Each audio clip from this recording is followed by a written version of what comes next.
Untuk ngatasi anak kecil batuk pilek ya teman, demam batuk pilek di sini ya teman, caranya di tulang belikatnya sini ya teman-teman.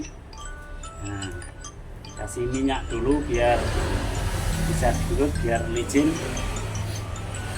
Nah ini di tulang belikat sini kita pijat ke atas ini ya teman-teman. Nah, ini kita naikkan sini tulang belikatnya yang sakit. Nah ini seperti ini ya teman-teman. Nah ini pas di tulang belikatnya ya. Nah sini entong-entong atau tulang belikat sini untuk anak-anak yang mengalami batuk pilek bisa dipijat sini ya teman-teman.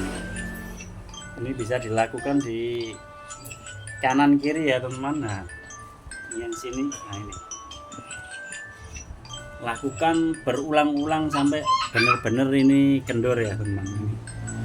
Jadi untuk anak-anak yang mengalami sakit batuk pilek susah sembuh, pijat daerah sini ya teman-teman. Nah ini untuk meredakan batuk dan pileknya. Nah sini pijat sampai benar-benar apa itu kendor ya teman-teman. Sini, nah ini tulang belikatnya. Nah, untuk kanan kiri. Nah cukup mudah kan teman-teman. Mudah-mudahan bermanfaat. Jangan lupa di share, di subscribe, jangan lupa ya teman-teman. Assalamualaikum warahmatullahi wabarakatuh.